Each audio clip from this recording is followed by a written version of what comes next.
Yeah, that's a he. Motions you inside. Oh, I'm gay.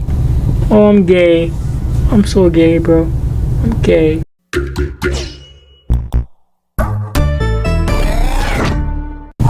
Okie dokie, boys. And after trial and error, whole lot of trial and error, we finally fixed it. All right. Dancing in the shower. All right. Are you ready to leave? Blah blah blah. Yada yada yada. She buys drugs. I found it out.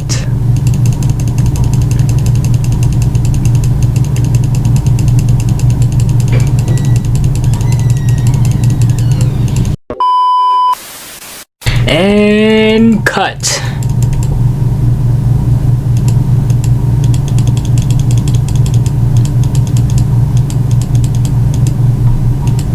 Bro, I kid you not, I had to restart this all over again, so I might not have the same stuff.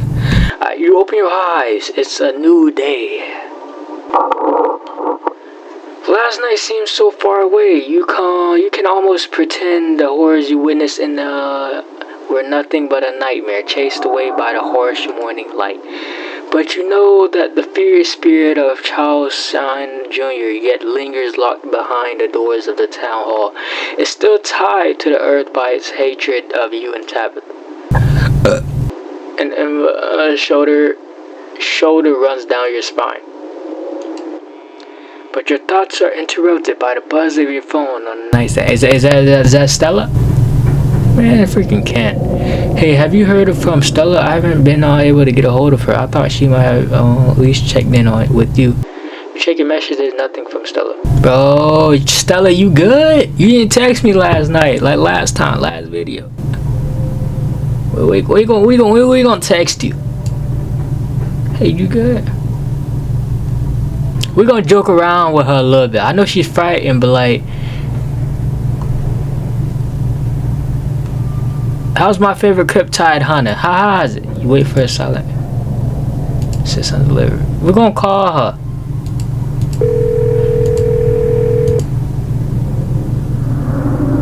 Bro, I hate people who have the freaking voicemails like that, bro. I hate it.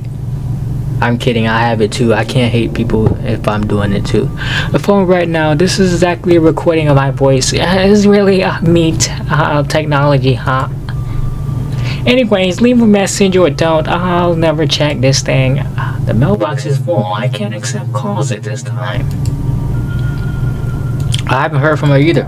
She won't call me. I know we haven't exactly gotten along, but we should.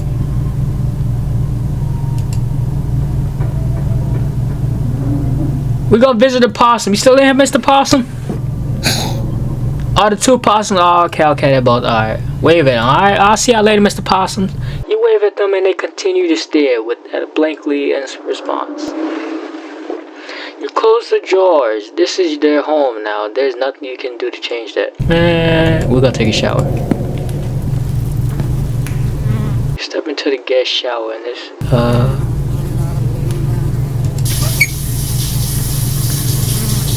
It feels good to wash away the grid of last night's haunting, but eventually you'll have to leave this place and confront the rest of the day. In the meantime, you think about the door in the clinic. You think about the door in the clinic you're drawn to, even now you'll be going back there today. You're sure of it. You're done here. You turn off the faucet and dry yourself off. We're gonna head downstairs. We don't need to check it. You find her in the kitchen, her shoulders hunched in a tight ball of anxiety. They're striking this week. All weeks. As if I didn't have enough on my plate already. Your cousin has been ready for this. The next few days will wear on her, but anyone paying attention to this town would have known that this was coming. Tabitha isn't one to have her head in the clouds. Have you heard anything from Stella? I can't get a hold of her, and I'm worried. No, but that's not exactly newsworthy. Man, I'm sure she's just processing what happened last night. We aren't the only ones who were traumatized. What? Let's talk about what happened last night. So ghost was real. I still can't get over there.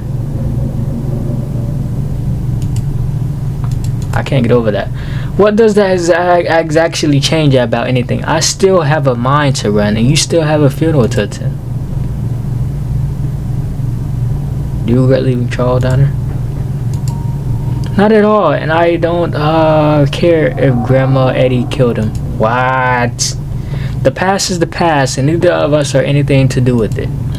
We can always build a new town hall. We can never get back lost lives.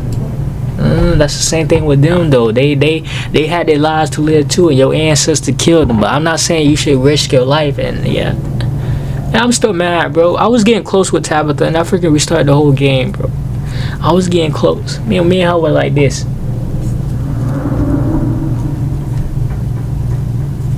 If the moms are in trouble, you should just sell it and sell the estate. Get out.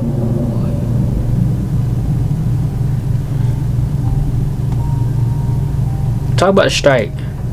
How are you feeling about the strike? You can be honest with me. It's going to be ugly. People are going to lose jobs if I don't play things right. This town is going to be devastated by the fallout. I'm used to playing the part of the villain. If there's what people see in me for holding this place together, then so be it.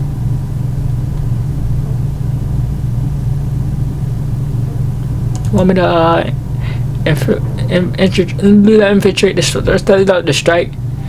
Even if they didn't already know where my cousin, that seems like a great way to throw gasoline in the fire.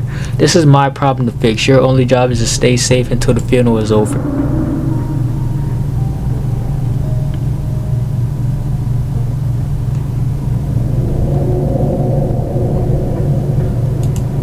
Well, we're gonna remain silent.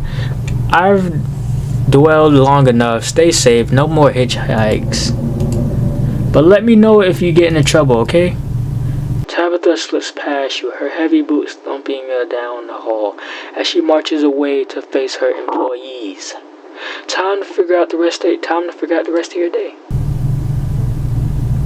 I'm not eating another PB and roach sandwich. We're gonna investigate the garden. From your eavesdropping in the general store yesterday, it sounds like Tabitha's keeping something out back. Now that she's gone for the day, you can investigate the garden in your heart's content. The air is chilly today. The overcast sky hanging obviously over the weed choked flower beds. We're gonna go deeper. You venture deeper into the garden. Sorry mentions in that enclosed space there isn't a shed out here, but the greenhouse fits the bill. It feels dangerous out here. Head back inside. Investigate the greenhouse. You start carefully picking up your way on through the underbrush. It doesn't take much effort to find a path cuts the prickly raspberries bushes and tangling vines litter the ground around the greenhouse. You step towards the door. It's sealed shut by a lock, and you catch a brief glimpse of the orange shadow through the ancient clouded glass. It was a goat. What a strange thing to keep in a greenhouse, especially one as isolated and overgrown. Examine. You can pick something like this open in a second. We're gonna pick it. We're gonna look. When are people going to learn that a mere lock can't keep you contained? You pop it open with ease. A warm barnyard smell flaunts your senses, and you stare down at the goat within. It stares back at you from its place and on a tiled floor, surrounded by dried herbs. Maybe if you could talk to animals, the goat might have some hidden insights to share about its situation, but that would be ridiculous. People can't talk to animals.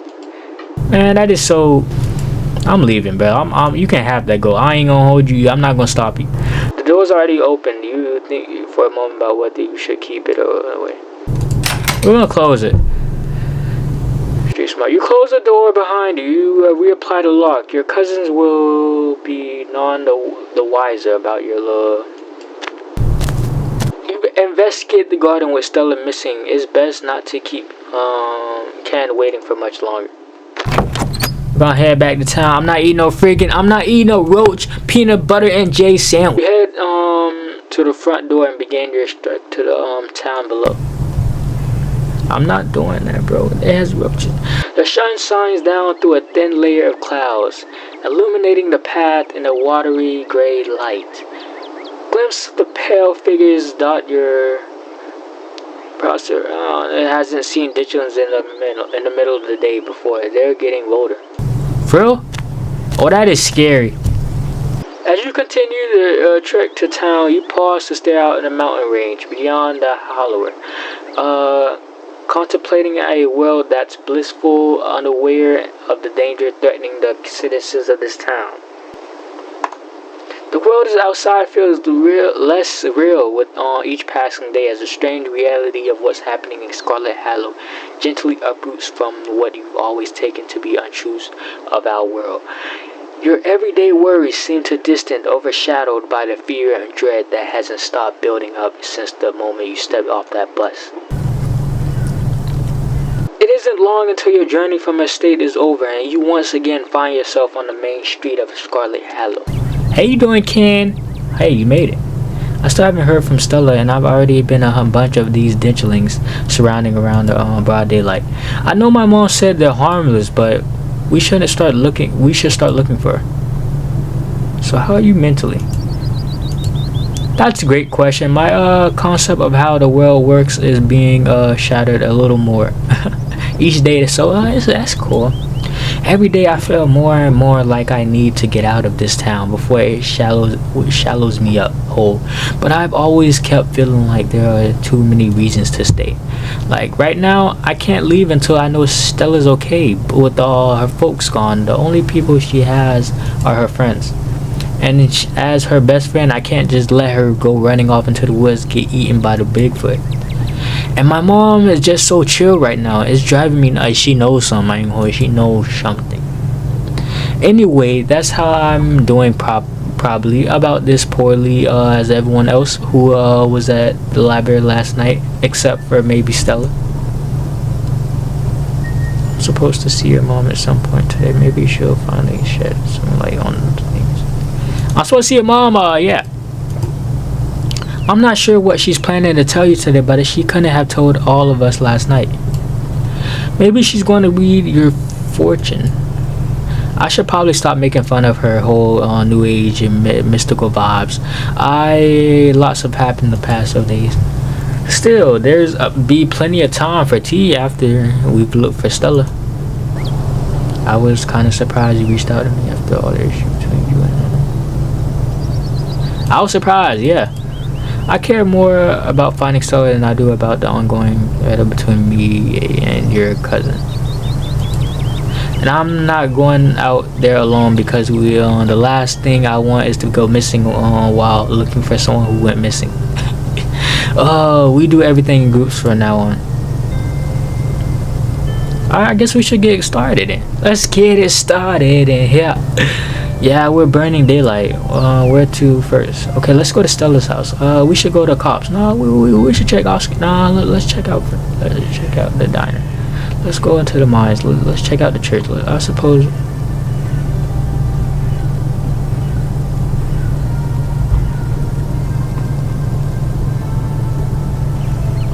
Let's go to Stella's first. We gotta check up on Stella. Definitely, I probably should have done that before getting you to come all the way down here. But I'll be honest, I was scared of wandering off by myself, just in case I ran into any other horrors from beyond the vein. It would be great if things turns out to nothing and she's just asleep in bed. Okay, now you make your way towards Stella's house. The door is as any old wooden door, no bloody handprints in sight, any telltale signs of Wayne or absence. If something happened here, it didn't involve him, at least not in the front door. Ken knocks anxiously on the door. It creaks open. You seem to recall that Stella closed the door behind her when the two of you left the library for yesterday morning. This doesn't look like a break-in. It looks like somebody left the door open. Stella or someone else was in a hurry when they left.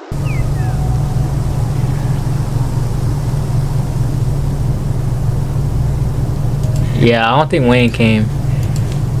You're right. I don't think any goop, so unless she grabbed herself in some gloves. I doubt he touched the front door, but that doesn't mean he didn't come in some other way. We should go in, right? Yeah, we should. The living room is almost exactly as you saw it the other day. Aside from the corner of the room decorated to Gretchen's, Stella's house almost seems like a museum. Everything's organized with a sort of tidiness you wouldn't expect from someone as rough and tumble as Stella. And the only harmful objects feel like they belong to her. Whatever happened to Stella, it doesn't look like it happened here. Okay, nothing unusual so far. This is a perfect normal living room. No blood, not even a tipped over lamp. That's good. Investigate the kitchen. Let's investigate Stella's room. We gotta investigate Stella's room. You make your way down the hall and to what you assume to be Stella's room. She's not here, though it's a little untidy. It's the unusual sort of untidiness that accumulates when someone doesn't often have guests in their bedroom. There aren't any signs of violence. No streaks of blood, no pus that might belong to a certain phantom miner. He hasn't been here. You do notice, though, that her jacket is nowhere in sight. It isn't in her closet. It isn't on the coat rack in the other room. Yeah, her jacket is gone. Okay, so odds are she came home last night. Still, that just leaves us with more questions. If she came home last night, why isn't she here now? Why hasn't we been able to reach out to her? We're gonna check her computer real quick. You always gotta check her computer. Make sure she ain't hiding stuff on it. Check her search history too. I'm not sure we should be snooping on her computer. Isn't that invasion of privacy? Don't you want to find out where she at?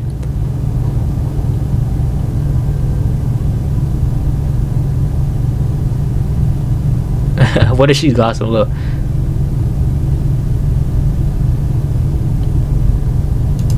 I mean, yeah, it is, but we got to do everything to find her. Okay, fine, but I'm going to stand over your shoulder the whole time and make sure you don't go looking for anything. What?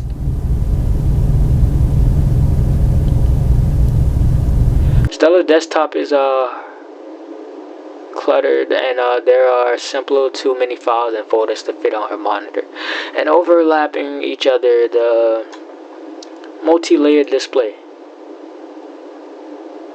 Look for something interesting. You scan through the files and files names on Stella's desktop, looking for anything that seems like it might be interesting. One folder catches your eye, a boring tech stuff. You're no fool. You've seen this photo before. You have this photo on your own computer. Boring tech stuff never contains boring tech stuff, for that matter. It never contains anything related to taxes. It's content or never boring. Wasn't it? You're surprised that, okay, carefully map out the diagram of Scarlet Hollow's mines, including the holes of the fence of the areas with low.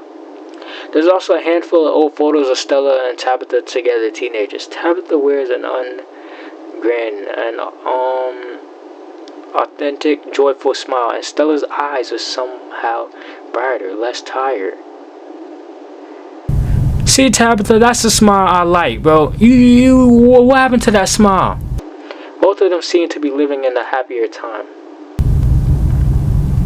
Check the search history.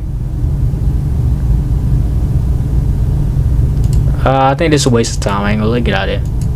If you could. I don't think there's any clues here. I don't think so either. This is what her room has been like for pretty much the entire time I've known her. The only thing that's changed is the computer getting a lot fancier. She still does her corkboard with strings things. She loves putting strings on there, and I don't think they actually mean anything, but they're more of a decoration. Investigate the kitchen. Stella's kitchen is messier than she left yesterday. A couple of cabinets are hanging open, and a loaf of bread sits on the counter by a used butter knife. I ain't hold you. Okay, so she has to be safe. Why? The crust of the bread has gone somewhat stale about as much, and you expect after being left overnight. Whatever left it here left many hours ago. Yeah, a little messy, but I don't think anything violent happened. Maybe she had a panic attack after being possessed and stopped by her at home to make a snack before running off to cry somewhere. That might not sound very rational, but it's absolutely a character for her. Honestly, it's a relief to think that might be all that happened. A panic attack is much more manageable than rotting ghost or parasitic dogs. But that still doesn't tell us where she was going. Okay, Lola, I'm honest with you. You turn to leave Stella's house. So she probably came home last night, but she left the door open and didn't tell anyone where she was going. Though I was overreacting this morning, I thought she wouldn't have just been sleeping in something. I can't believe she's actually missing. I feel like she's a-okay though, because look, she always being Gretchen with her, and knowing Gretchen is not home by herself, that means she's okay. No one kidnapped her. We're gonna call the cops. Let's check the diner. That's a good idea. Nope, don't see her. Okay, guess we're leaving. The diner is busier than you've ever seen it. The small booth packed with miners. Hey, hope you weren't planning on spending any quality time in the diner today. Looks like we've been hosting meetings for the foreseeable future. What's going on?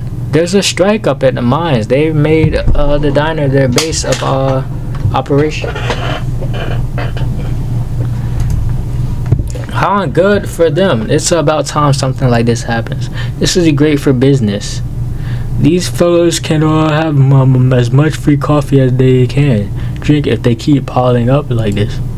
The miners didn't even notice you entered the diner, and instead of speaking in hushed voices arguing with each other, they're over loudly enough to easily overheard.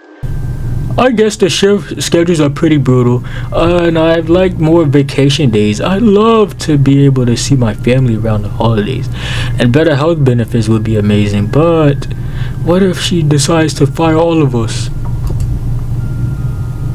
That's only a year or so until the work, and trust me, the longer it goes on, the more it sucks the life out of you. At first, you're just unhappy, but you figure you can weather it until you find something better. A paycheck's a paycheck. Next thing you know, you've lost years of your life into the company that doesn't give a about you, and then it use up every free second it can suck out its workers and pays us enough to survive, but that not so much that we can even save enough to get the hell out. We could get fired for this. I really need the paycheck. I can't get fired, and company housing, it makes a big difference for me. Right, the company housing. How generous of Tabitha to put up a company owned shack that ain't maintenance done in decades, talking a big chunk right out of a paycheck. That sure is going on towards property tax and unkept alone. The company housing means almost nothing in this whole dang town. Owns the place they live. We have numbers on our own horizon after what happened up there the other night. Dang near everyone is joining the picket line. She can't afford to lose all us. She can't afford to lose us all. We have the power here, so long as we unite it.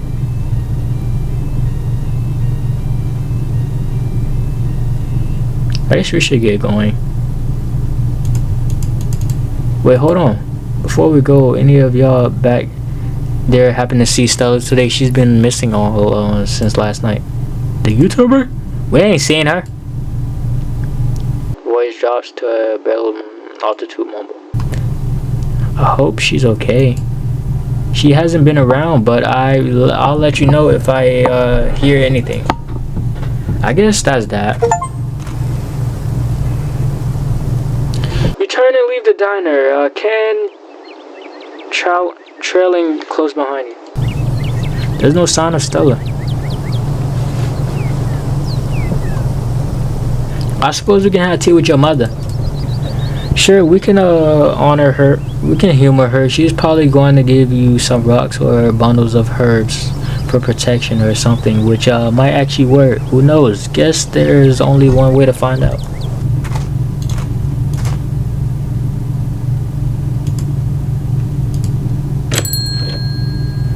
The bells of the general store chime welcomingly as the two of you enter. Ken, there are... You were supposed to stay in bed today, remember? And hello, Kai. Hope you recovered from last night's. Sorry, Mom. It's just that Stella's missing, and Stella can take care of herself. Unlike you, you need to bed rest and lots of fluids. You don't need to go running around town spreading that cold of yours. Go on, get up to bed. I'll be in a minute with more tea. I thought you had some kind of important thing to talk to Kai about. I'm really feeling okay. I want to hear what you wanted to tell him. I'll just be doing a tea reading. Haven't those always bored you or tears? Okay, you're right. I'm not feeling well. I should really lie down. Bye, Kai. Ken turns and heads towards the stairs without saying another word. You couldn't help but notice something stiff and quiet in her demeanor as she obeyed her mother's still command. Whatever that was, it didn't feel like the same person who stormed out of the general store yesterday morning. That person wouldn't just do as she was told so easily. You couldn't help but notice firmness in Sal's voice too. Maybe their relationship isn't so pleasant behind closed doors. Shall we? Sal motions towards the tea room. She really didn't see you as herself. You're right, she hasn't been feeling exactly herself the past few days. All the stress has been under her, plus the cold of hers. But I'm sure it's all clear up soon. She just needs to take it easy, drink some tea, and not go running all over town until she feels better. I'm allergic to tea, run away. No way, I'm spending any time alone with you. I don't trust you. We're gonna follow you to the tea room. There's nothing you could do to me. I ain't gonna hold you. Why I say that I trust you a little bit, but not that much. But I still trust you. It's alright. Please take a seat. I'll bring you a fresh cup. You take a seat at the small table at the edge of the room. It's dark here. Only a sliver of sunlight able to filter through the heavy curtains. Supplemented by the bright glow lights over the plants in the corner. Still joins you at the table and places a cup in front of you. It smells light and with an undercurrent of decaying earth. I will be able to do a reading once you're done. Until then, how about we just chat? We're gonna pretend to drink it. I ain't gonna hold you. You lift the tea up to your mouth and pretend to take. I don't trust her. Why would they give me a street option? She gotta be poisoning. But then take a sip, carefully waiting for a moment when she's looking away to toss the container nearby. So how did you wind up in Scarlet Hollow? Oh, my family's been here, these hills for a long time. That's how I know so much of the local flora. Everything that I've learned was handed down from generations of hill folk. There hasn't always been a relatable doctor up here, especially not one most folks could afford. They have to figure out their own medicine. And how was your opening?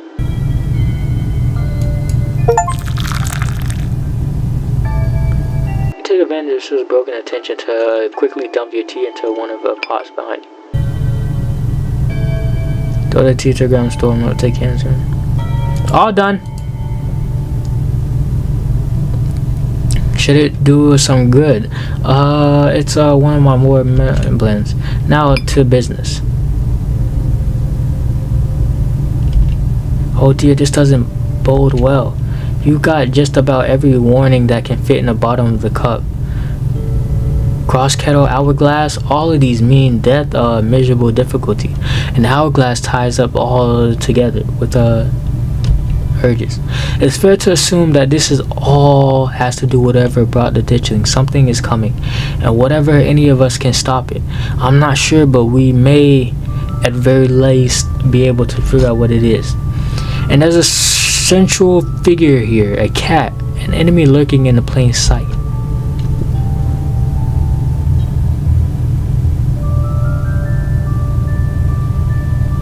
How do I know you're not making this up? I suppose you don't, but what's the harm of him huming an old woman? I don't even know.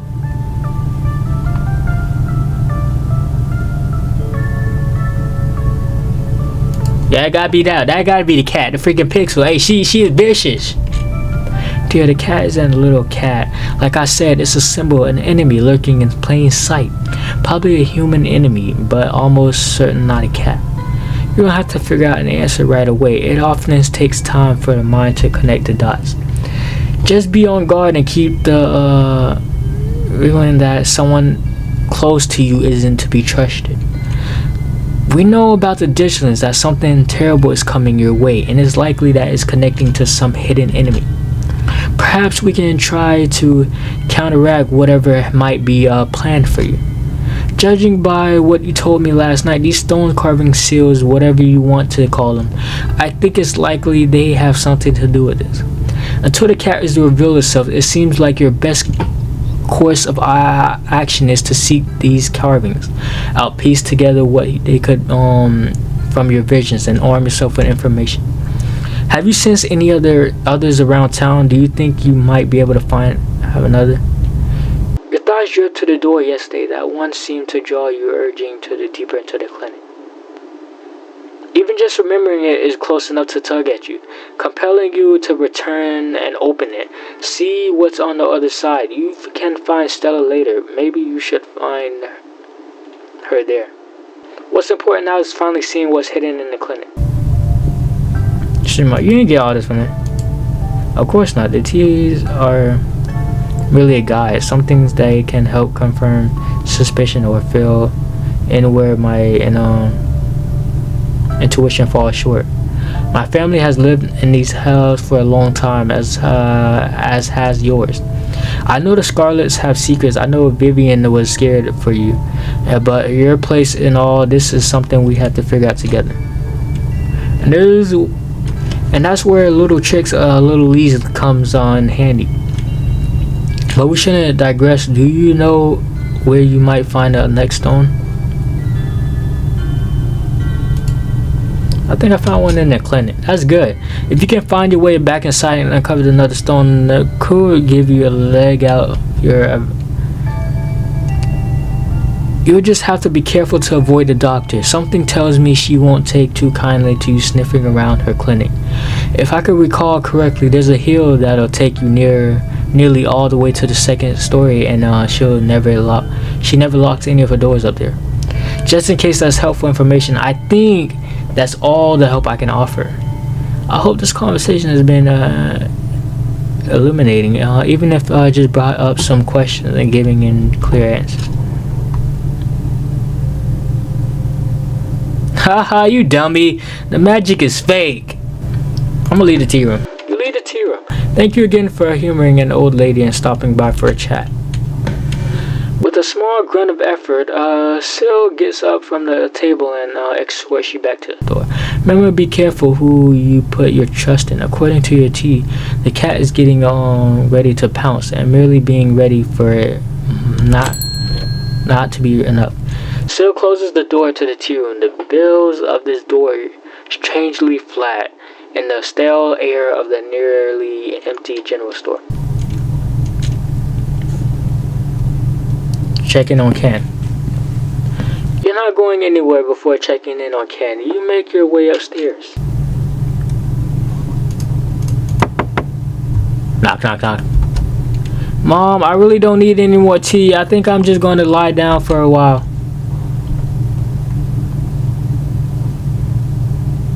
I was hoping we could spend a little more time together. Oh, hey. Sorry, Kyle. My mom was right. I'm exhausted. I probably shouldn't push it over. I'll wind up worse.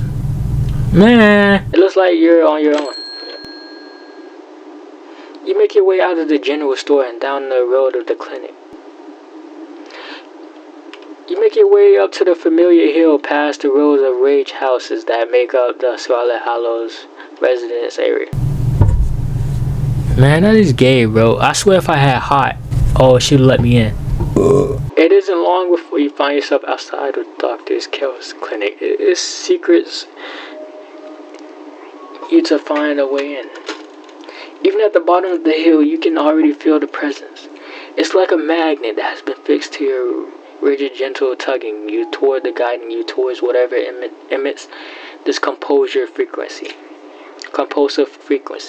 You can see the hill Sil was talking about, the wrap around the back of the old hospital, like a stone blanket. It should take you directly up the second floor and unlock the doors of the turret. Knock on Reese's basement window. Cautiously approach the house, kneeling next to the low basement window of Reese's. You knock. There's no one in there. Reese must be somewhere else.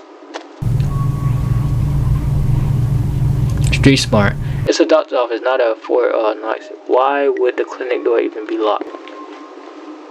You carefully make your way up to the old wooden stairs of the clinic's warp-around porch, avoiding the suspicion creaky-looking steps. You push the door open slowly, just enough for you to slip in, but not enough to risk any sound from the door. Oh, she's right there.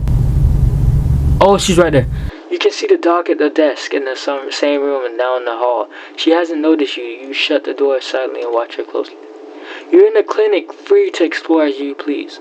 Or rather, you're free to explore as you please.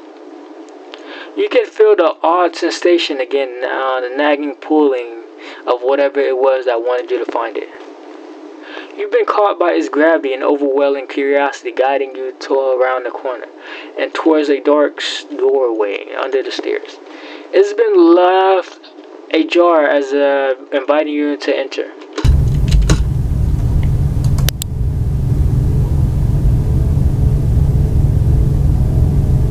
What the heck? The lights click on. You are in the morgue. Simon Bernadette is very rehearsed. If you are a living corpse, that wouldn't be a deal breaker. That's good to know. I'm still not, but I'm glad I haven't managed to scare you off. It's not often I get to meet new people, especially new people. I would like to get to know you better. His words seem to distance to you. The tugging is strong down here. You almost feel like yourself is slipping into a trance, and your eyes wander to the back of the wall of the morgue. You need to see what's back there. Follow. You touch the walls. It's apparently solid under the palms. Hey, are you okay? You feel Reese's hand gently shake your shoulders, and for a moment, the thing on the other side of the blank white wall loosens its pull on you. You kind of look possessed for a second there. You good? Make him understand. There's some kind of, there's some kind of magic stuff going on. I need to get behind that wall. Reese glances back at the wall. You're really serious, aren't you? This is probably a bad idea, but if you really need to get in there, I'm pretty sure there's an emergency exit somewhere upstairs. I'll just need to get the doc out of our hair. It should just take 2 seconds. Yes, axe now! The doc out of your hair. Yeah, if I say I'm sick and need something, she'll drop whatever she's doing and do it for me. Surefire way to get her out of the house. Most of the time it's true anyway. How do you learn that little trick?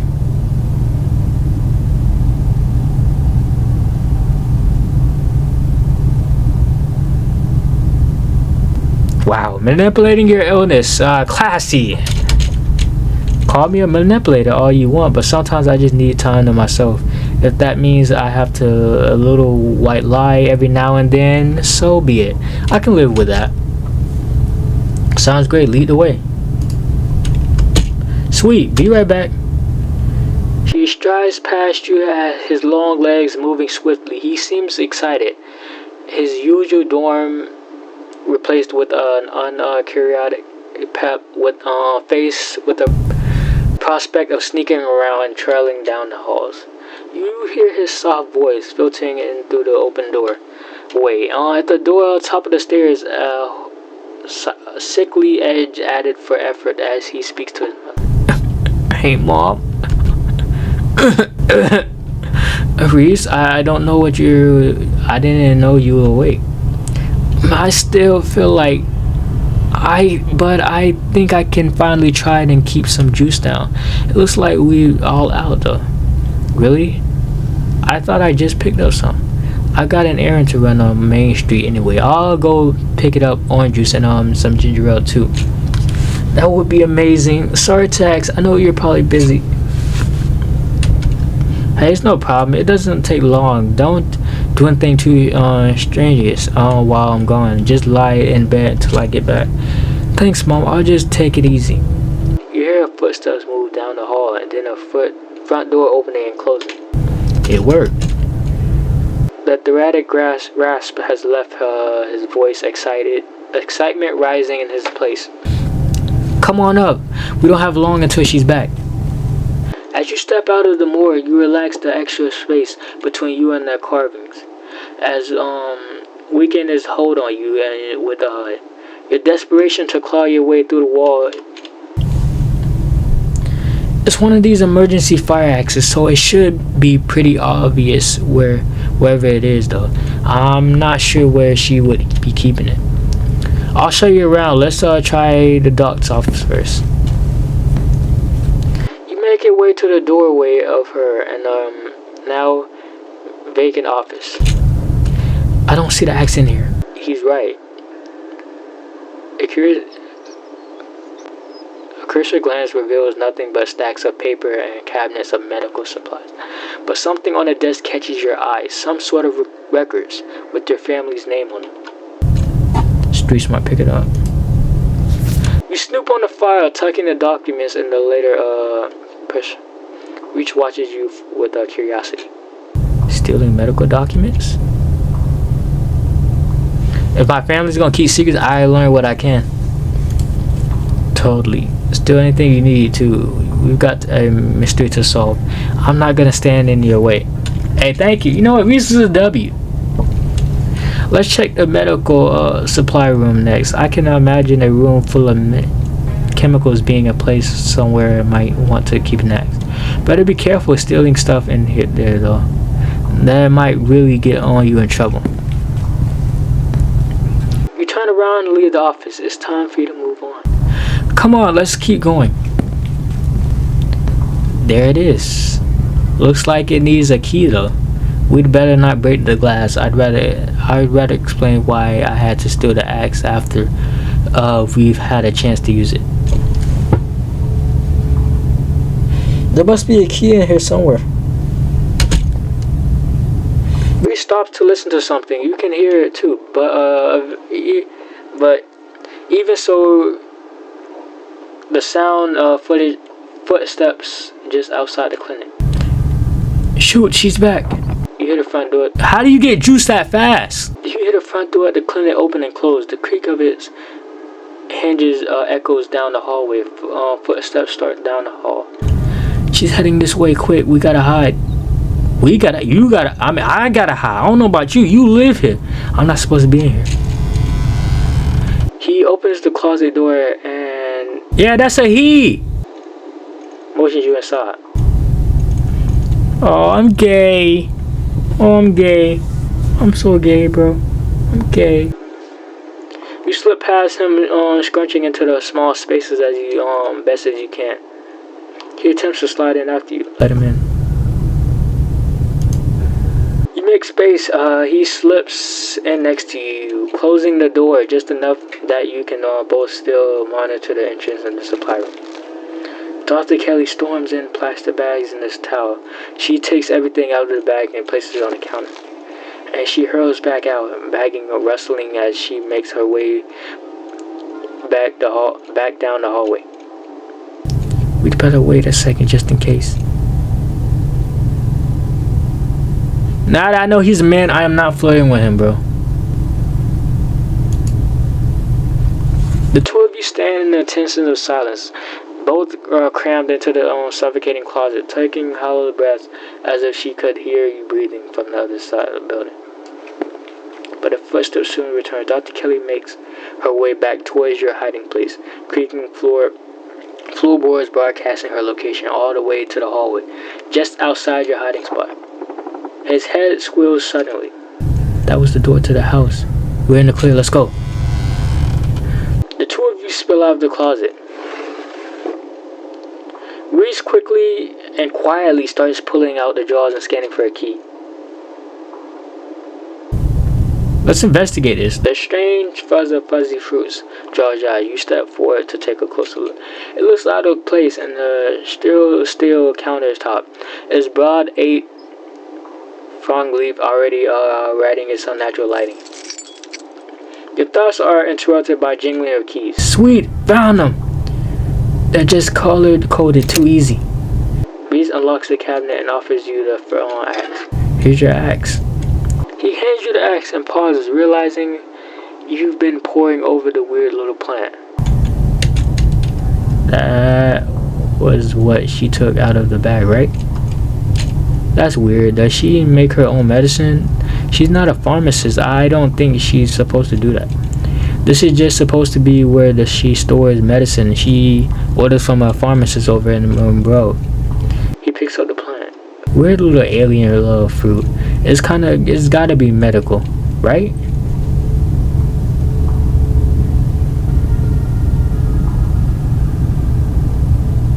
There gotta be information on here. Let's snoop. We have a key. Let's go.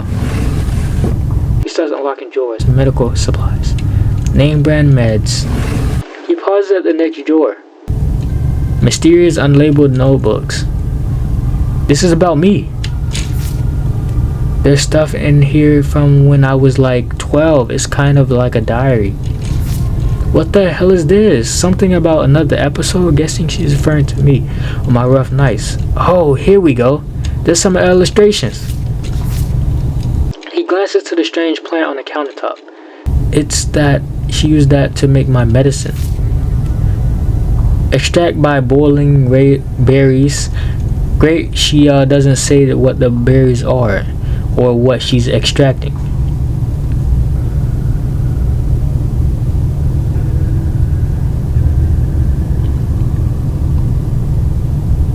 Yeah, that kind of sounds like it. Suspicion they would do if they want anyone paper trail. But why would jerk your hands to the sound of the opening door? The doctor's in. That was the door from the house. We've got to run. You follow Reese's instructions and once again you start downing the basement stairs, letting the pull of the stone carbon guide you back to the morgue. Oh, so good. Dr. Kelly's voice filters down from the butt. I was right. We did already have juice. It was just in the back of the fridge, but there's no harm in having extra juice. What are you doing in the clinic? I thought I told you to go rest. Oh, I was just going to chill in the morgue. I got my speaker, so if you hear some weird sounds, that's just my music.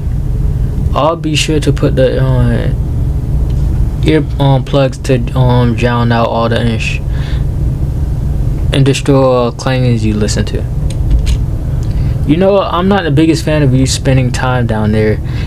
I can't be good for your mental health to hang out in the refrigerator for corpses.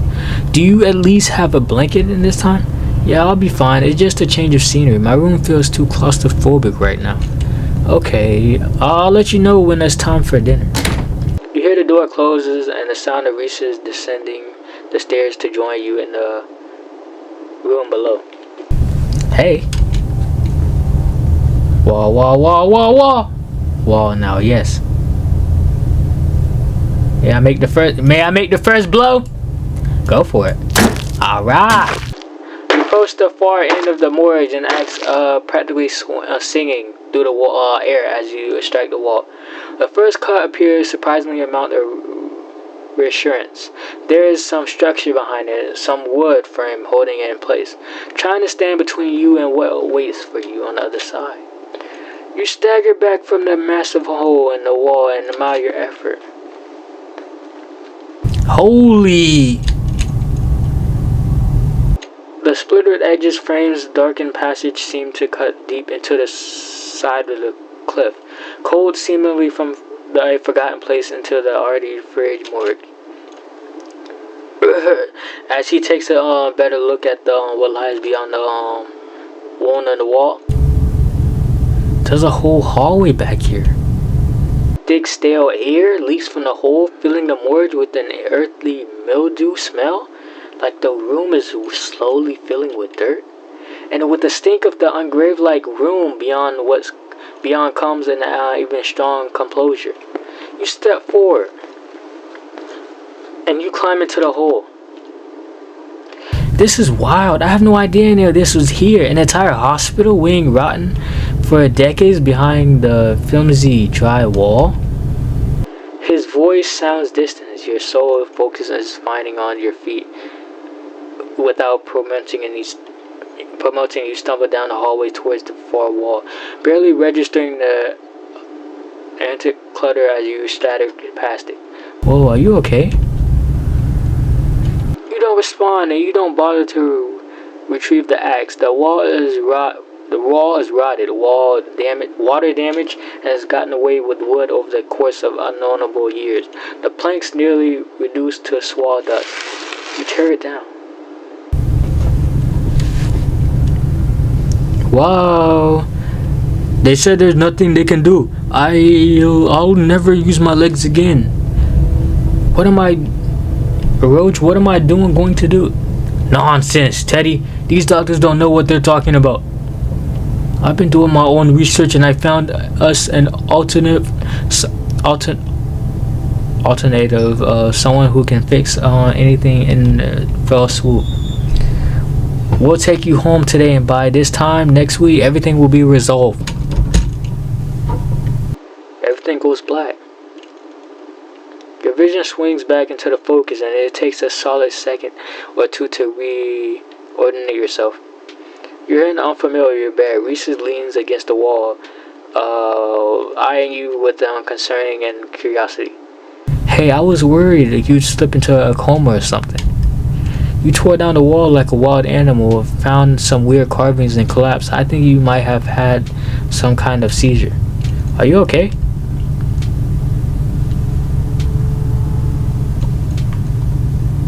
How did I get here?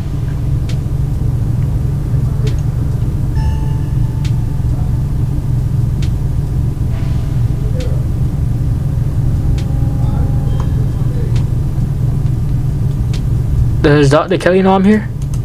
No, I snuck you back into the house while she was busy in the medical storage room. Figure you wouldn't want to come to the morgue. I had a vision.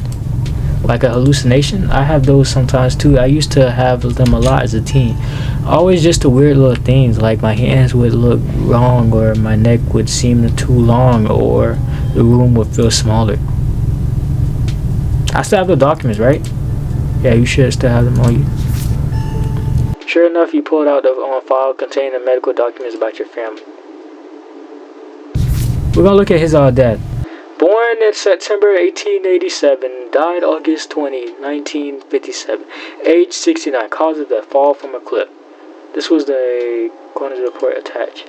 Organs sustained impact injuries to the neck and body, consistent with fall from the great height. You quickly stepped through a few other Scarlets whose names will be quite as familiar. Theodore Scotland, born May 26, 1890, died 1918, died 28, cause of death, crushed in the mind, collapse. Body not recovered, signed by his brother. Okay. Joseph Scotland, born April 1914, died June 7, 1944. Lewis Scott, born August 1920, died June 6, 1944. Both died in Normandy in the line of duty. These must have been Edwin's brothers. Andrew Scarlet Scott, delivered April 3rd, 1945. But still birth, mother Evelyn Scott. Cause of death, complication during birth.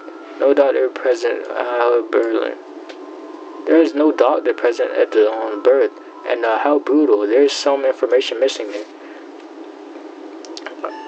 Alexander Scott, December 12, 1947. Died August 20, 1957. Age 9. Missing, presumed dead, signed by mother.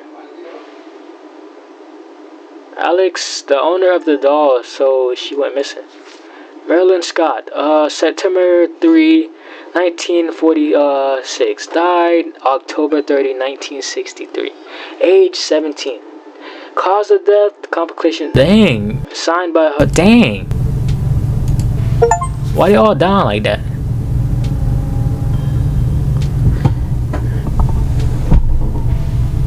I think the carvings are trying to warn me about my family's dark secrets.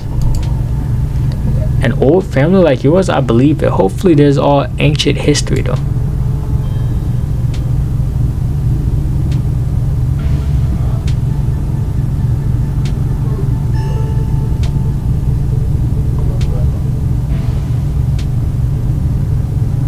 So, what now? No, I'm playing. I should probably get going though. Stella's still missing. I refuse to take any medicine. She's not happy about it.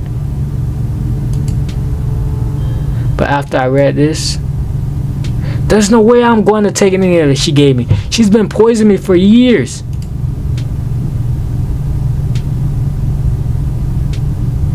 I went ahead and blocked my door so she can't get on down here. Now we just have been waiting for her.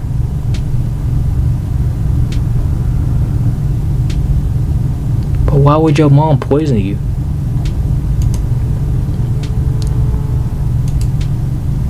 I don't know. But it's all in here. She's never outright says that what she's doing. And the recipe she gave up to deal with my flare-ups, whatever she thinks those are, involves that weird plant that was on the computer, on the counter. I managed to look up the plant she's been using to make my medicine, and the internet says it's the castor bean. It's used to make a super deadly poison that causes some of my exact symptoms. The thing I can't figure out is whether she's been trying to kill me or slowly, or if she just likes keeping me sick enough to dependent on her. Either way, I don't think I ever had an issue. I think illness. I think the illness was just me growing up and becoming less easy to control. She sure found a cure for that. How are you not dead? Your evidence should be in cops.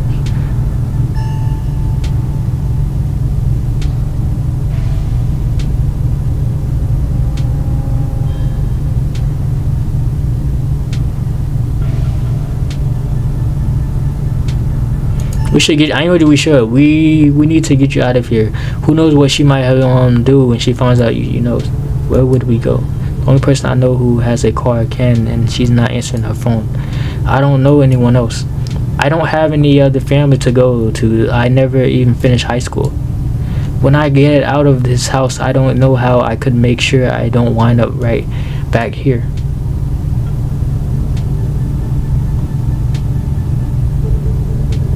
You can stay with me and walk around until you get on your feet. It is a closet in a house with the 10 other people, so it's fair warning. It's kind of crummy. Well, I can't believe the last time I saw so many people at once. This sounds great. And at the very least, I'll be away from her. I can start making money. Maybe even find my own. So you want to live with 10 other dudes, bro? Oh, I can't do that. He smiles, his eyes distant, as he imagines the possibility of such a life. Undoubtedly, for the first time. Thanks, Kai. You have no idea how much this offer means to me. But I guess you still got to pass some time before we can get out of here. A distraction seems like a good idea. As you can probably tell, I'm a little jittery. Maybe it's the lack of the poison in my system for the first time in these years, or the fact that my whole perspective of reality has been turned on its head. Probably a combo. It doesn't feel awful, to be honest. You can always draw me.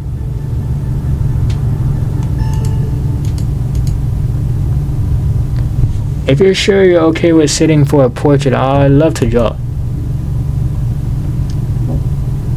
There's a quality to drawing. There's almost like catching memories. It's so sappy that it probably sounds, but this could be sort of a snapshot of the night my life turned around. It's definitely a memory worth holding on to. I'll get you a chair.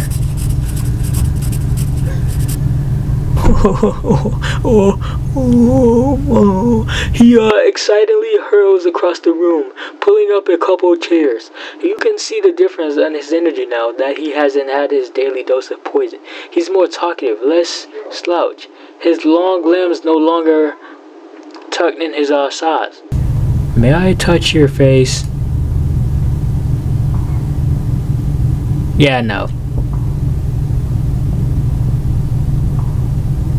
Oh, where's Stella at? I miss Stella. I miss Stella. Well, I miss Stella. I miss Stella. I miss Stella. Oh, wait. Take his hand. You reach forward and take. Bro, what is this game? What did I get myself into?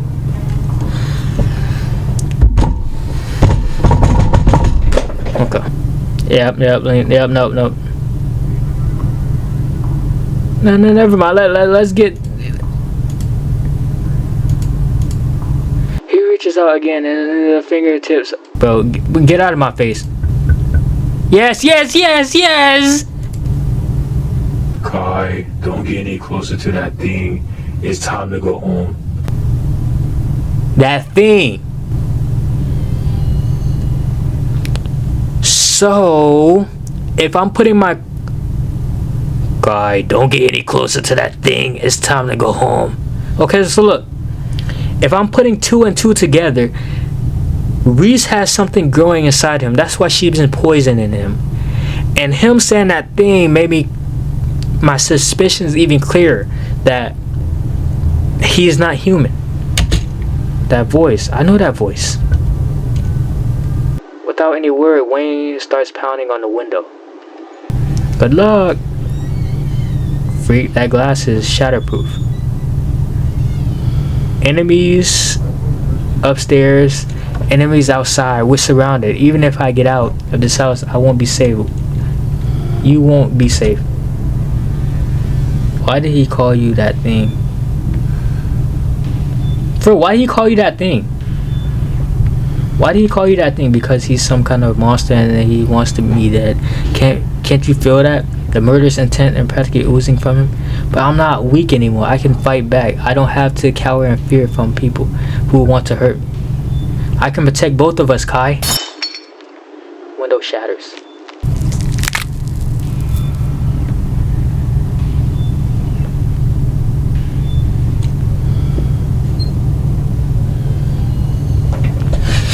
Okay. Alright, so look. I was right to flirt with him, right? I was right to flirt with her, right? So he won't hurt me, right? I'm gonna be okay, right? I won't die, right? Oh, what am I getting myself into? As Reese tears his clothes, paint bubbles out of from the canvas.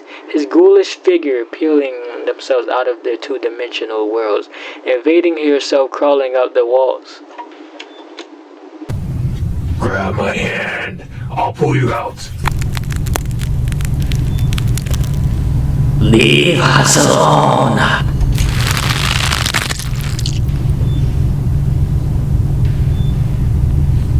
No wonder why they come going towards his door, bro. I knew it. There was something suspicious. Either the mom was poisoned. I knew it, bro. I knew it. In a surge of violence, the change that has been dwelling inside Reese finally comes. As it manifests, the broken basement window is sealed off, and Wayne along with it. He won't hurt me, right? Cause look, if I run, I'm be truly honest with you. If I run away, I'm scared he might attack me. But if I stay and think I'm on his side, he won't attack me, right? Come on, we gotta play it smart. We gotta stay. Why aren't you safe? We aren't safe, but I can feel strong now. I think I can save us. Stay here. I'll be right back. I just have to deal with that dog. Rest storms up the stairs, leaving you with his creatures. Oh my god, I don't know what to do. Okay, if I call Tabitha, that's not gonna help at all. I want to warn her though, fam. But I want to leave too.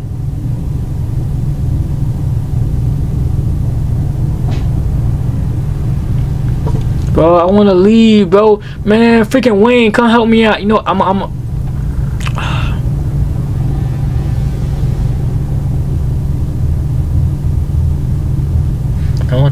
I don't know. But I'm gonna try to warn. You make your way to the door and beyond to your yesterday. All now washed away. You now where it leads, and you know what secrets the stone that lurked in the forgotten basement of the clinic had to share with. Now the bait in the clinic holds a new horror. Somewhere beyond a narrow hallway leads from the house proper into the doc's office. There is a monster preparing to do something unthinkable. You grasp the handle and the turn. I ain't gonna just all my fault though. Dr. Kelly emerges from the shadows and leads a firearm in your direction. You instantly notice it's not a proper rifle, but some kind of tranquilizer gun. Duck! Duck? What's weird? She shoots. The gun isn't very loud. It's like only a pop at projectile leaves the barrel wheezing past your ear. Ooh. You see a dart embedded into Reese's chest. He pulls the tranquilizer dart from between his ribs, heavily breathing as the drug courses through his system. You're going to have to try harder than that, you. Oh, how did you? You could help to stop me, you pathetic waste of flesh. Before Wayne takes another step down the stairs, paint flows out between the cracks in the wood. Reese's panics, pulling in a mob of furious creatures to hold his enemy in place. The artist darts away, but his creatures contain their work in his absence. Dr. Kelly makes her escape down the hallway as Wayne is overcome, glued in the place at the top of the stairs by stuffing globs of paint.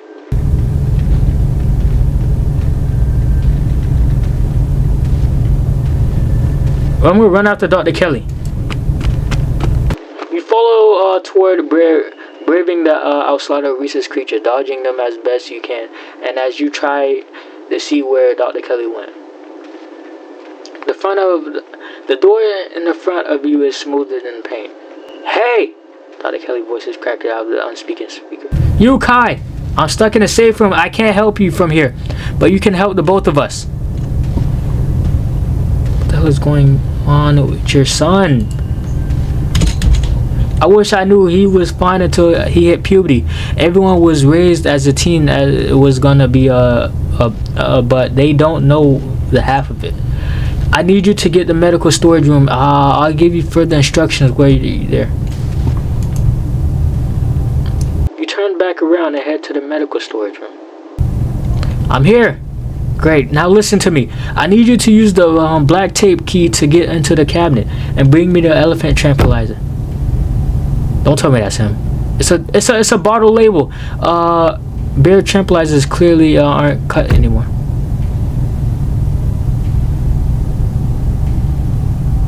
An intercam system, dog. Good, we should hear this. Kai, don't you have to do anything? She says, I'm not gonna hurt anybody else, just her.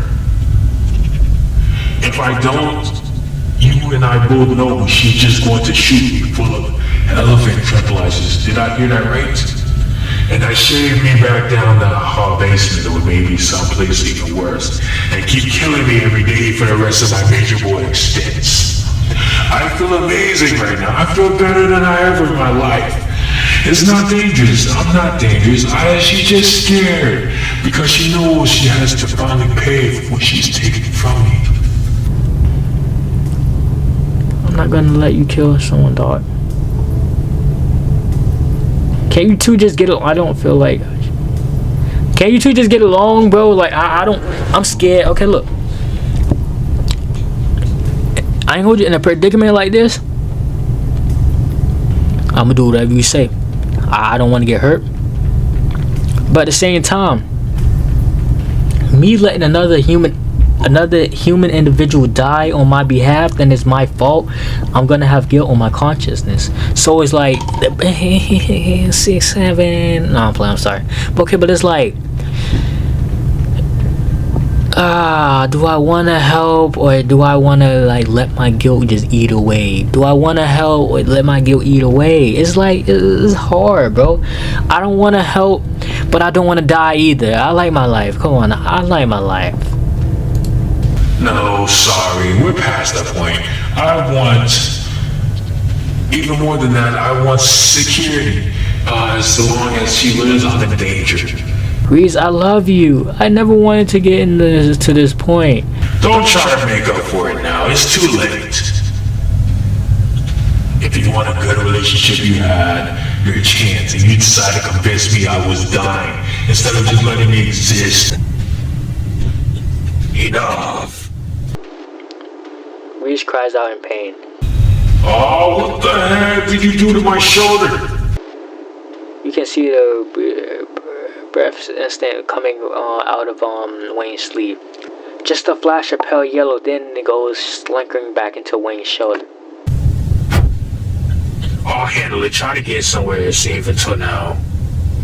The two stagger off down the hallway. Quick, grab the tranquilizers and head to the safe room.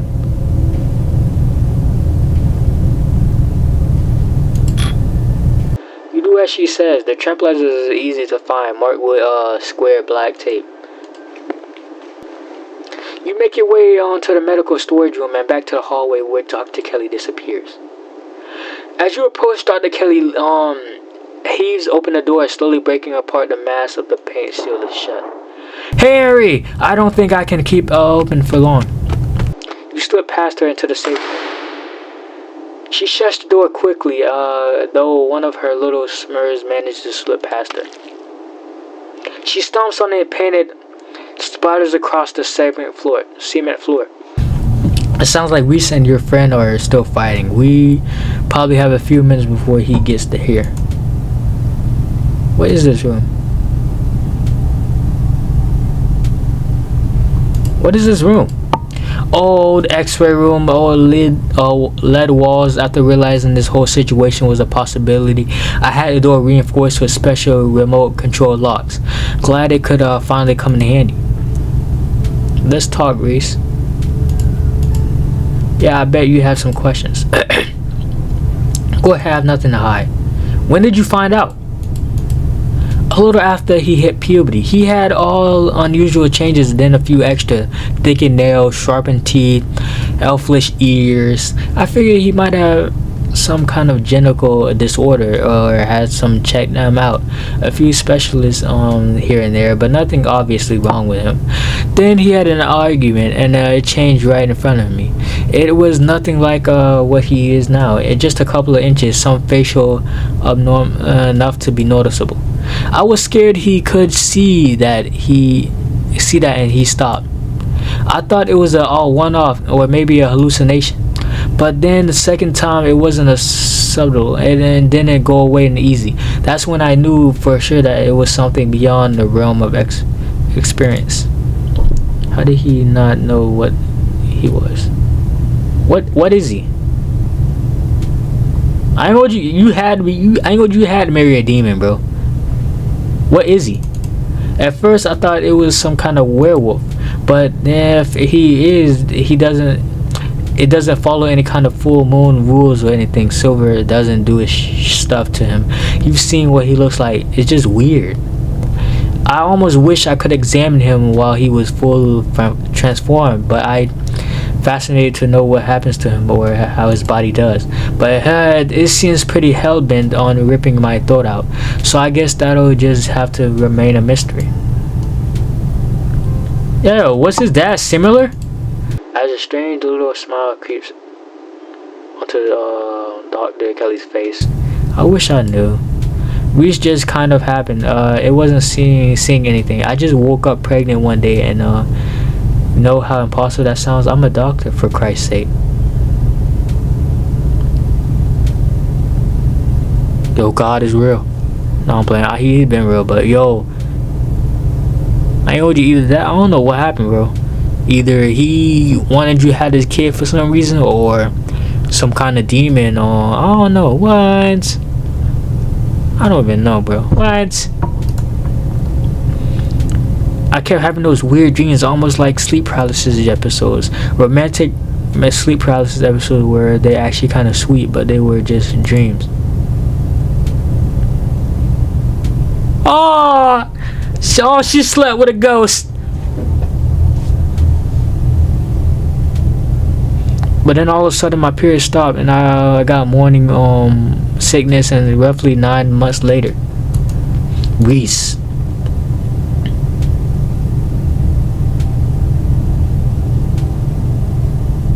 How do you know he's dead? Because he tried to kill. I'm not, bro. Leave it at that. While we're at it, any other secrets you're keeping? You have it all. You have no idea how relieved I am finally to say all this out loud. What's the game plan for both? Sit in silence and wait for Reese. You and Doctor sit in silence and wait for Reese's son to make his way. The sound distance breaking glass cuts through the silence of the clinic outside the room. Shoot, this might be game time. Get those tranquilizers ready. We have to get the door open before it crosses the hallway. Dr. Kelly opens the door. The two of you stare into the hallway.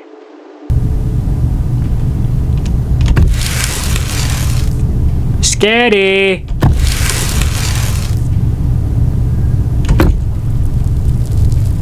Yo! Oh my gosh! Is this what you were so afraid of? I have hand over the tranquilizer. This is our shot. I'm about to get to you.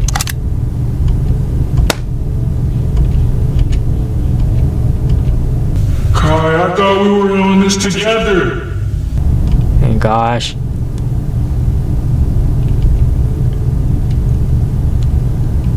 I could drag him into the safe room on my own. I'll meet you at the front when I'm done. I'ma lead you to it. I ain't gonna hold you. Return to the entrance of the clinic. Everything is quiet now. Quiet now. Only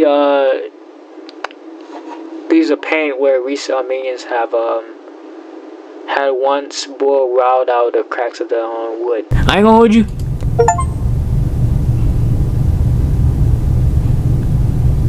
Okay, look. I'm about to redo this all, and I want to find out what happens if I just let him walk around. I'm about to redo this all. This game is getting good. I hope you understand that this needs to stay between us. I don't care how much you feel like you need to share what just happens with other people. The more people know about this, the more trouble it is for me and for him. I don't need any of the well-interested escape plans. Can I come visit him? As long as you don't bring anyone else along, yes. And this would probably be good for him. I can't promise he'll want to see you, or that he would have some harsh words if he does. But I want him to be isolated.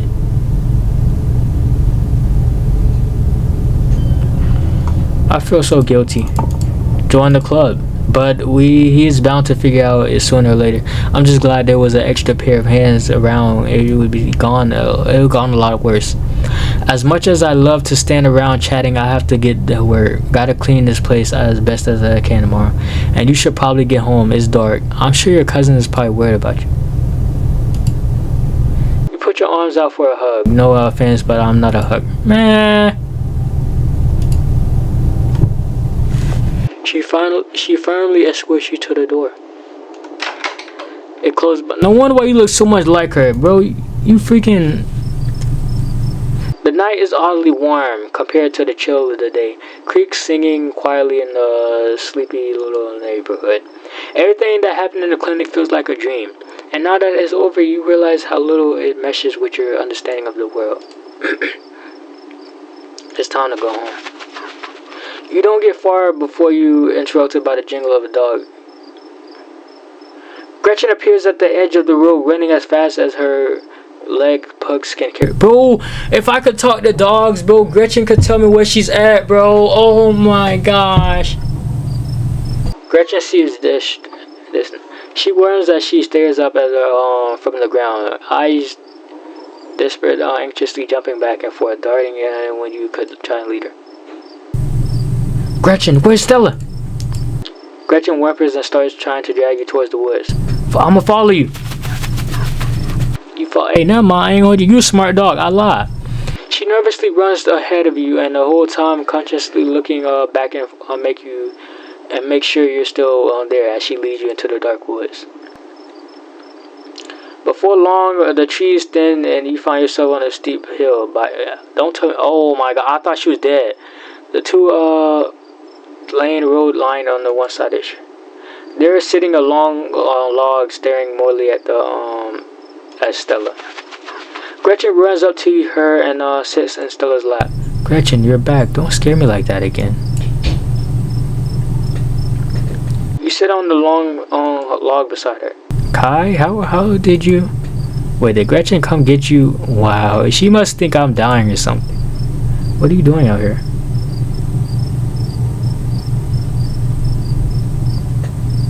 I'm so glad you're okay. Aw, you poor thing, I'm fine. But thanks for not being mad.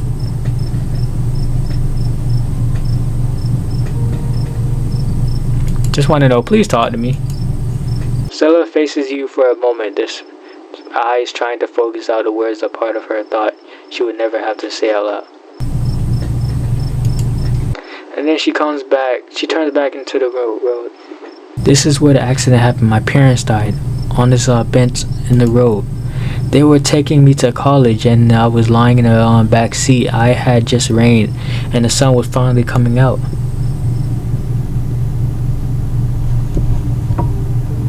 Look at happy Stella. Did I say bless you? Thank you. Oh my gosh, a semi truck. I know you got.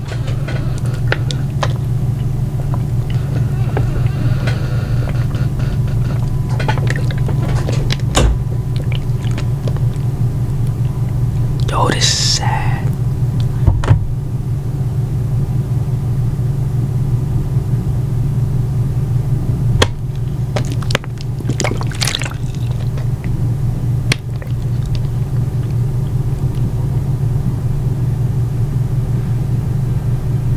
Yo, their heads got cut off. I want some cookies, bro. I ain't gonna hold you. Why do I always want cookies?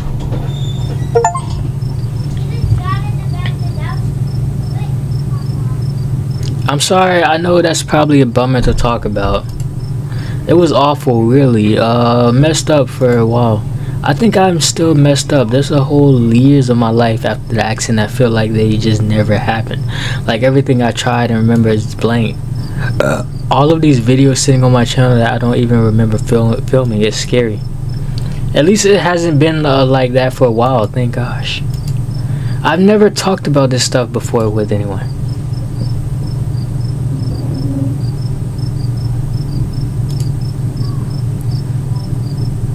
Reach out to take her hand. Taking her hand is warm against the cold night air. The skin of her knuckles is soft. She finally tears a glance from the road and her sad eyes meeting yours, but the hint of her smile creeps up in the corners of her mouth, her dimples beginning to crease. Her hand shows her... Guys, it's happening! Her grip tightens as strong and confronting. You can tell she's held onto this so... The two of you stare out at the road. I think the accident is probably why I got into ghost hunting. I think I just wanted to see them again. I wanted to know whether I even could. I never found anything, so eventually I gave up. Then last night happened, and then I ran out to see if maybe it would happen with them. Even if it meant seeing the crash again, seeing them all messed up and dead. I just wanted to see them. It's been a whole day. I don't think they're coming.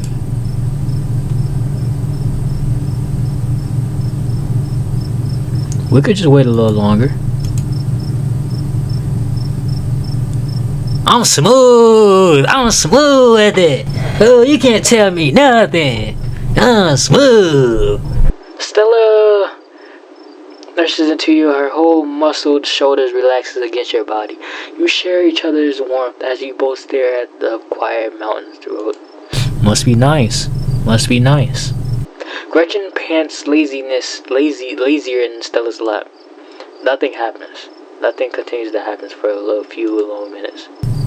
I think I'm ready to throw in the towel. It's not like I would want to see them like that anyway. I guess I came out here hoping I might get a chance to say goodbye or something. Since I didn't get the chance to when they were alive.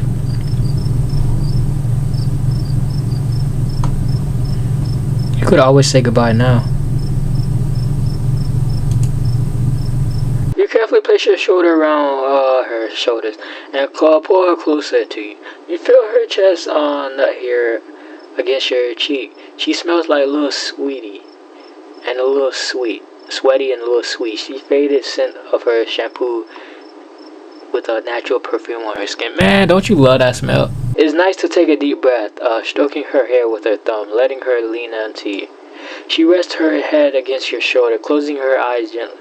Sincerely, that hint of a smile spreads into the barely contained grin that finally chases away the worry of her features. Just because they don't mean they don't love you. They don't love you wherever they are. That's a nice thought.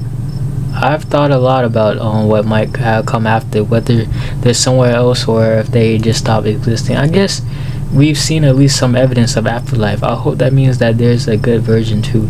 Where they're still on a long car ride listening to Dad's tape with a place in the back seat for me when eventually I catch up to them. And then it won't matter that I never got to say goodbye.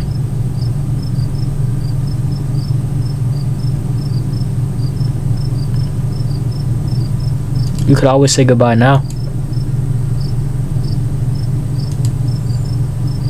Goodbye. I love you. Don't worry about me. I'm gonna be fine. She's silent again as she waits for a response, but it remains calm. But a small, lively glimmer returned to her in the eyes. That kind of felt better. I don't think I realized how much I've kind of trapped myself in my own head. Thank you for breaking me out of it.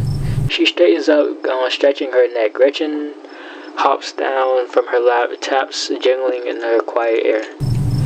We should probably head back, right? I haven't slept in a day.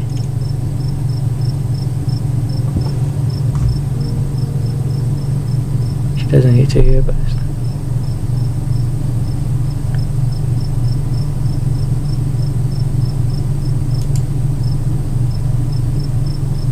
At least for now. I don't suppose I could ask you to walk me home. Ha! Let's go! I love nothing more. You offer her your hand. She smiles, slipping hers into the crook of your elbow. She pulls you closer until the skin of your forearm brushes against her side. Guys, I am smooth. And this is me. Do you want to come in? I am smooth. I should really head back to the state. I should really head back to the state. I'm going home. Yeah, we're going home. I don't want to do this.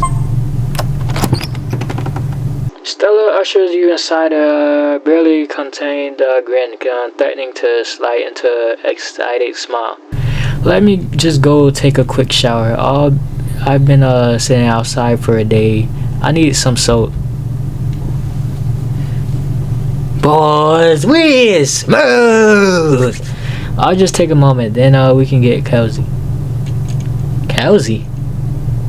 Man, what are you trying to get into? Man. Oh man, I would kill for a shower. Should I push my buttons? I'm push my buttons. Yeah, I'm sure you built up quite a lot of grin today. It's all yours when I'm done. She hurls off, leaving you and Gretchen in the living room. Gretchen immediately curls up in her bed, clearly exhausted after a long day for worry. Alright, but look. I'm put y'all on game real quick. Y'all still watching? I'm put y'all on game. This is how to always get a female. Now look. You in high school, right? I'm gonna tell all your high school players how to get a female. When you in high school, you gotta take a phone and be like, I got your phone. See, it works 100% of the time. Now, if it don't work 100% of the time, then she's playing hard to get. So then look, after that, you want to be like, where my hug at? Where my hug at? And then look, that's going to 100% work. If the second option don't work, that's going to 100% work. And look, if that don't work, I got a third option. There's always a third option. Look, let me take you to class. Let me take you to class. Now, come on, look, that's obviously going to work. Now, look, if you don't believe me, go ahead and try it out. Go ahead and try it out. But before she could have the chance to fall asleep,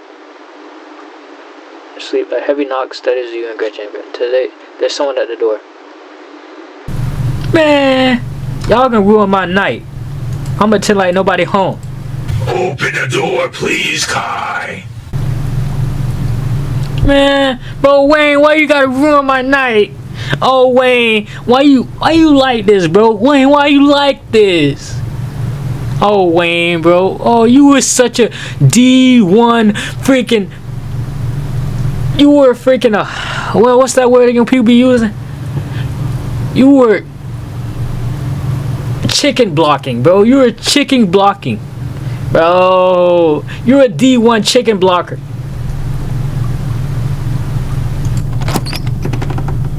You summon the bravery to open across the room and I'll open the door. Wayne cocks his head and the sustained veil over his face fluttered in the sight breeze outside. The outside of his clothes are streaked with what you at first think must be gore, but you quickly realize is actually paint, and there are wide claw marks down his shirt. But he's still in one piece after his altercation with Race. What do you want?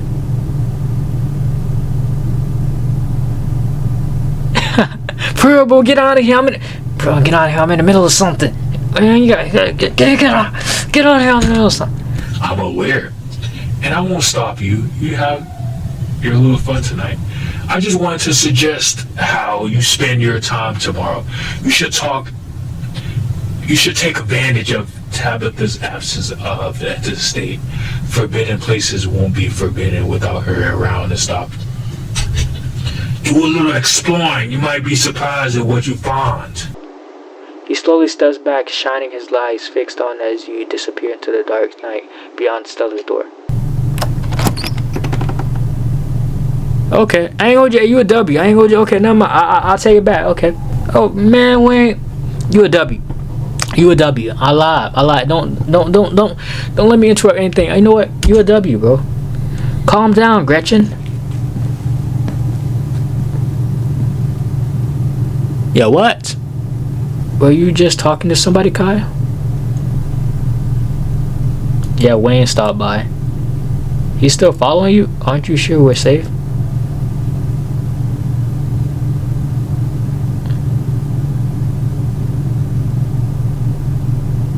I think he's on the outside. You think so? I guess that's good. I still don't love the thought of him stopping by. I announced that one of them. But you'll let us know if he tries anything, right, Gretchen? Gretchen's now is yapping fiercely. Man, that freaking pug. That's right, Gretchen. You're the most vicious little pug there is. You know, the thought of your creepy stalker, whether he's on the outside or not, it makes me feel a lot better about having you around tonight. It's nice to have somebody next to me if I get scared in the middle of the night. Speaking of, I'm exhausted. Let's turn in. Well, boys, it was a run with y'all. I ain't gonna hold you. We had a good time tonight, but we gonna have to turn in real quick.